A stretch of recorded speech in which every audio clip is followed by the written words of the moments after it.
গাড়ি করে তো ঘুরতে বেরিয়ে পড়েছি। এইদিকে আমার গাড়িতে বাসে প্রচণ্ড বমি হয়। যদিও বমিটা মেনলি হয় যদি এসি চলে, এসিটা আমি অফ করে রেখেছিলাম, যেহেতু ফ্যামিলির সাথে ঘুরতে যাচ্ছি সবাই জানে। আর এদিকে ছিঁড়ে ননি গান চালিয়ে পপকর্ন খেতে খেতে নাচতে নাচতে চলে আসলাম কোলাঘাটে। কোলাঘাটে এসে এই সোনার বাংলা হোটেলটাতে ঢুকলাম, কারণ আমরা না আজকে সেই সকাল 6টায় উঠেছি আর কিচ্ছুই খাওয়া হয়নি। একটা দোকানে দাঁড়িয়ে চা খাওয়া হয়েছিল, তো ব্রেকফাস্ট করার জন্য মেনলি কোলাঘাটে আমরা দাঁড়িয়েছিলাম।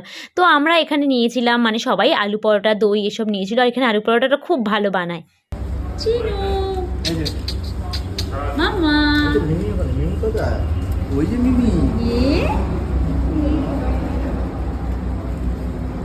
খাওয়া দাওয়া কমপ্লিট করে একটু চা খাচ্ছিলাম। আর সোনা মা কি করলো দেখো এবারে। এই চা দেখে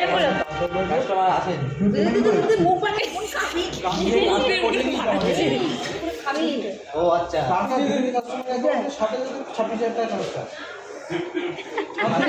ওর ওখানে কিছু করতে যদি তোমার সেম ব্যাংক হয়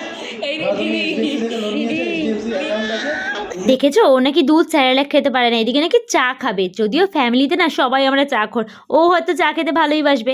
খাওয়া দাওয়া কমপ্লিট করে ওকে একটু আদর করছিলাম, দেন বেরিয়ে পড়লাম, কারণ অনেকটা রাস্তা যেতে হবে। আমরা তো এখনো অবধি ঠিক করতে পারিনি আমরা তাজপুরে যাব না মন্দারমণি যাব।